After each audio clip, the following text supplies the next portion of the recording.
Lord, you are the mighty God,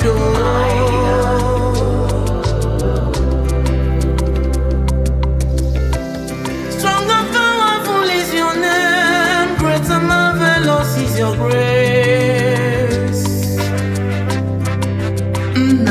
Onyeukwu, onye jigi jikwiye, onye juru gi juriye. Onyeukwu, ezem Onyeukwu, onye jigi jikwiye, onye juru gi juriye. Onyeukwu, onye jigi jikwiye, onye juru gi juriye.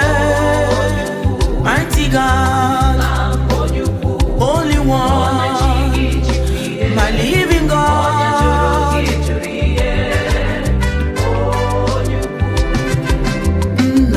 Onyeukwu, onye jigi jikwiye, onye juru gi juriye n'ụwa.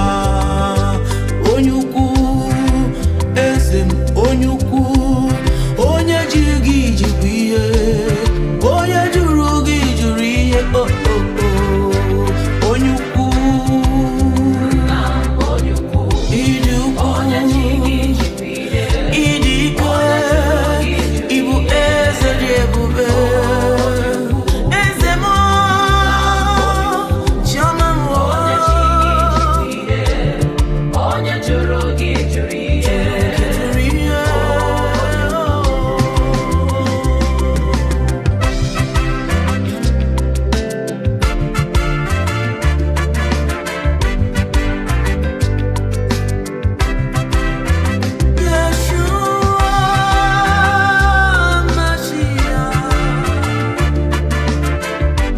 What a mighty God you are.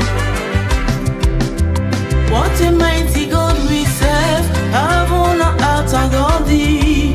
Angels bow before thee. Ibu Onyeukwu, you seated in heaven. You make the earth your footstool. Oh, Chimama, you are the mighty God. Onyeukwu, onye jigi jikwiye, onye juru gi juriye n'ụwa. Onyeukwu, ezem Onyeukwu, onye jigi jikwiye, onye juru gi juriye. Onyeukwu,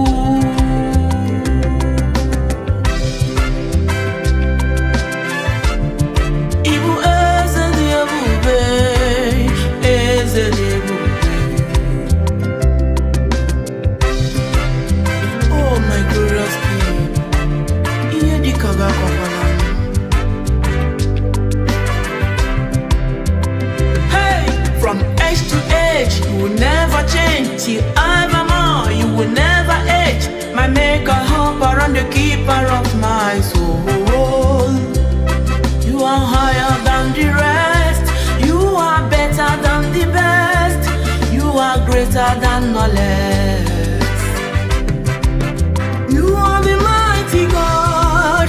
You can do everything. There is no one like you. You set up kings, you bring down men. You reign in heaven, you rule on earth. All things answer right to you. All men bow before you. Oyamamu, oyamamu, Onyeukwu, chukwamamu, ezemo, iburu Onyeukwu.